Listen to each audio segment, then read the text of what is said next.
Real Madrid might actually get sold soon, a massive moment for football. Liverpool are getting a huge bid ready for Nico Williams.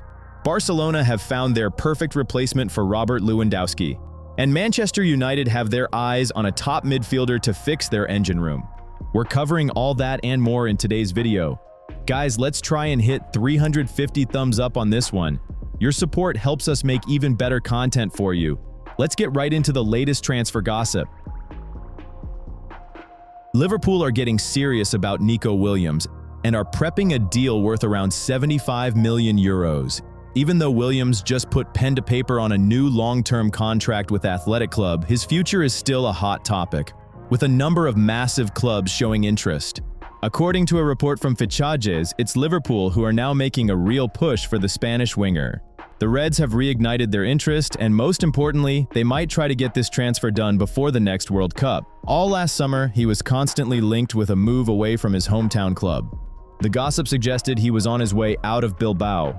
But in the end, Williams stayed loyal and signed an absolutely incredible new 10-year deal with them. The fact that Athletic are in the Champions League was probably a big reason for him to stick around. Now, you'd think a huge contract like that would put an end to any talk of him leaving for a long time, but nope. The thing is, his new deal has a very clear release clause written into it. That figure is 90 million euros. And that's exactly what could see him leave in the near future. Liverpool were one of the clubs that always had Williams on their radar. The guys on Merseyside have already beefed up their attack, but they're not done yet. They want to make their forward line even stronger. The club feels the 23-year-old winger would be a brilliant signing. Someone who can deliver right away and for years to come, given his age and potential. However, Liverpool aren't ready to splash out the full 90 million euros just yet. Slot's team is planning to go to the Spanish side with an offer of about 75 million euros. What will Athletic make of that? Ideally, they'd want Nico to stay with them for years, since they're in complete control. But there's an interesting twist internally. His recent injury record has sparked debates inside the club about what to do with him. It looks like they're open to selling in the near future, right when his price tag is at its absolute peak. Basically, cash in before any more problems pop up. Considering other top clubs in Europe are in the hunt for Williams, Liverpool want to wrap this deal up as fast as they can to stop a massive bidding war from kicking off. Despite some early injury niggles this season, he's already managed 2 goal involvements in 4 La Liga games. As a player, Williams is an out-and-out left winger, but he's also happy playing on the right. That makes him a really versatile option. Bringing in a new left-sided attacker would be a smart move for Liverpool. If they can get Williams to ANFIELD next year, it'll be a massive win. Barcelona are plotting a big shakeup in their attack. The club is looking at replacing Lewandowski with Juventus forward Dusan Vlahovic. Here's the deal. Lewandowski is expected to leave when his contract runs out. And Dusan Vlahovic, he'll be up for grabs too. The sweetest part for Barca is that he could land in Catalonia on a free transfer. Italian outlet Tuttosport has the inside scoop. Barcelona are genuinely interested. And what's more, sporting director Deco has already talked with the striker's agent, Darko Ristic. These chats apparently happened way back in August. That same Tuttosport report says that Bayern Munich were also sniffing around Vlahovic. But it's pretty likely the German giants won't make a move because Harry Kane is about to sign a new deal. On top of that, Vlahovic himself doesn't seem to fancy a move to Bavaria anyway. Right, back to his current situation. Vlahovic is expected to leave Juventus, and here's why.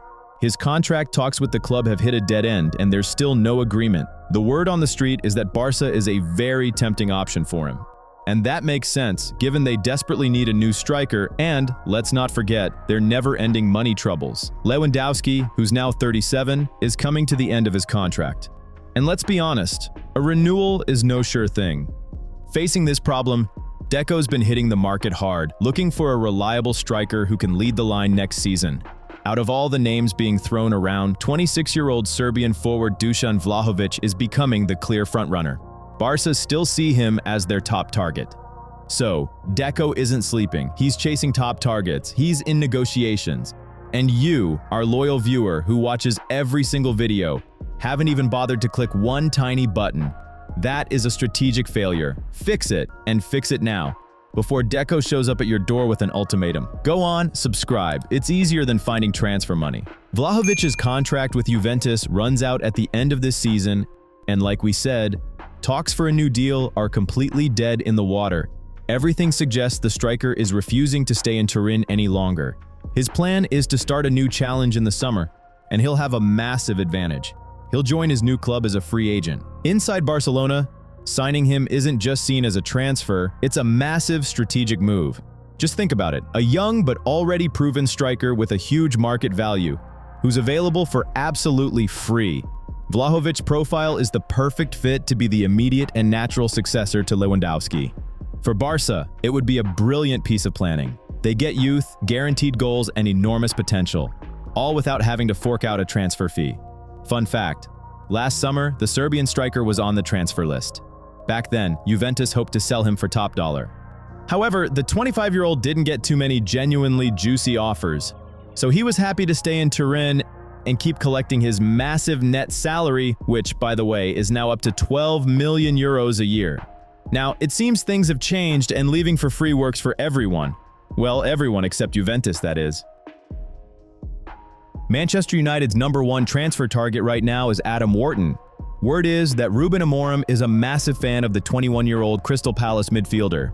Reports are saying that United could make Wharton their top priority.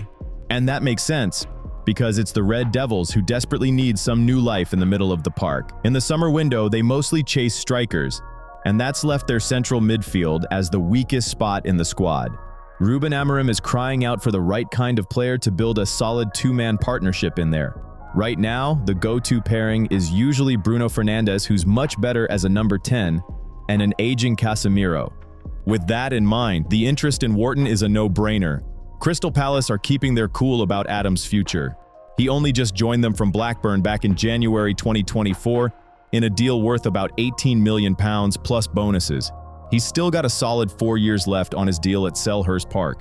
Despite all the transfer chat, there are no talks about a new contract just yet, but Palace are planning for the long term with Wharton as a key man. The biggest thing for United here is the timing. Don't expect Crystal Palace to let Adam Wharton go in the January window. The club has no intention of negotiating a sale halfway through the season. Summer, though, could be a whole different story. But even then, it's not straightforward. The club is only willing to look at the situation after the World Cup. At that point, Palace are expected to assess things as they go, depending on what kind of offers land on their table. It's key to remember, Palace are not looking to actively cash in on Wharton. So why is he such a big deal for any top club? His potential has been summed up perfectly. Adam can do everything. Defensively, he's a fighter. He flies into tackles. He wins a lot of balls. Technically, you just need to watch him and enjoy it. This guy is a real engine in midfield. Exactly what Manchester United need to get some balance back. But a January move is off the cards, and come summer, Palace will be demanding top dollar. The biggest financial fight in English football for years is coming to a head. Premier League clubs are getting ready for a massive vote on a super controversial salary cap, or what they're officially calling the anchoring system. And it's pretty obvious not everyone's on board. The latest info, backed up by league reports, says that both Manchester City and Manchester United are fighting the plans. The Premier League is set to vote on these spending caps when the clubs all get together next month. The idea of anchoring has been floating around for nearly 18 months. So what is it in simple terms? It's a system that would limit how much a club can spend on transfers and wages, what they call squad costs, to 5 times the TV and prize money the team finishing last in the table got. In the first vote on this, Aston Villa, Man City, and Man United were against it, while Chelsea didn't even vote. Now, a 25-page document explaining the new proposal has been sent to all 20 clubs, and it's expected to go to a proper vote at the November meeting. Word is, United and City are still dead set against it, while we don't yet know where the other 18 clubs stand. To get this thing through, they need at least 14 out of 20 clubs to vote yes. And one of the loudest voices against it all is Sir Jim Ratcliffe. He's come out publicly against anchoring, saying it'll just stop the top Prem clubs from competing with the big boys in Europe like Real Madrid and Barcelona. If you look at the 2023-24 season, this new system would cap spending at £550 million. Critics are quick to point out the biggest flaw.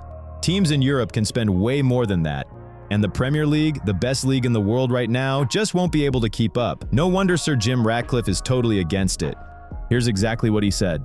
Anchoring will hobble the top clubs in the Premier League, And the last thing you want is for the top clubs in the Premier League not to be able to compete with Real Madrid, Barcelona, Bayern Munich, PSG. It's absurd.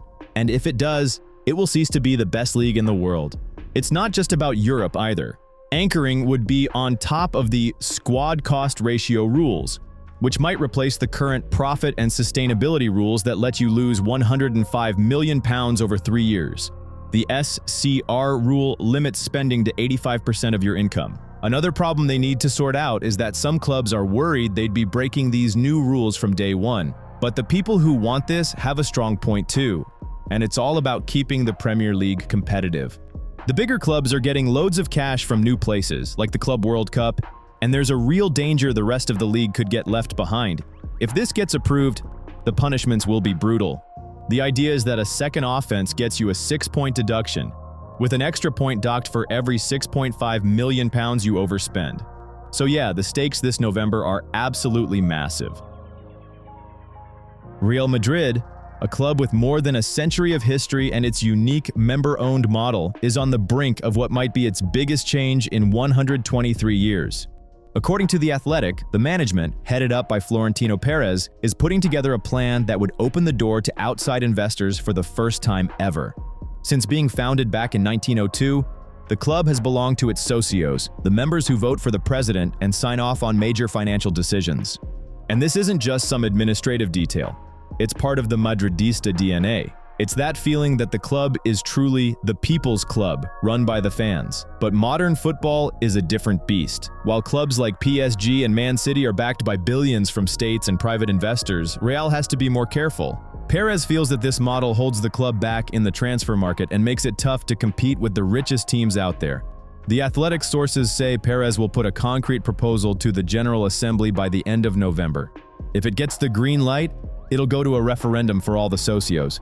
One of the ideas on the table is splitting the club in two, a sporting side for all football matters, which would stay fully in the members' hands, and a commercial side covering income from the new Santiago Bernabeu Stadium and its events. That's the part where outside investors could come in. The German 50+1 model, which would ensure members keep a controlling stake, is also being talked about. There are a few options, but the aim is the same: bring in cash without giving up control of the football. This whole thing will need some serious legal groundwork. It's worth remembering that Real already works with private investment firms. Sixth Street and Providence, for example, were involved in the €1.8 billion Bernabeu redevelopment. But what Perez is cooking up now is a much bigger deal. In his speech, the president makes it clear, "I confirm to you that we will present to this assembly a proposal for the corporate reorganization of the club that will clearly secure our future, protect us from the threats we face, and above all, guarantee that we, the members, are the true owners of our club, the real and full owners of our economic assets. And of course, the necessary elements will be introduced so that effective control of the club always remains in the hands of its members. It is all of us, the members, who will jointly decide our destiny in a referendum." Right, let's pause for a moment so you can hit the like or dislike button. Every reaction is a big help. Thanks for the support. It genuinely helps the channel keep going. But back in the club, there are worries. Perez's power base is the socios, and they're not keen on losing control or seeing their season ticket prices go up. For them, the democratic setup isn't just for show. It's a promise that the club belongs to them, not to billionaires. Perez, on the other hand, is certain that if Real wants to stay competitive in a world where money talks, it needs to evolve, not start a revolution. The final plan isn't set in stone, but one thing's for sure: the club is about to make some of the biggest decisions in its long history. This could be a defining moment. Either Real Madrid sticks to its guns and remains a symbol of a fan-owned club, or it steps into a new age where even the most historic institutions have to play by the rules of modern football.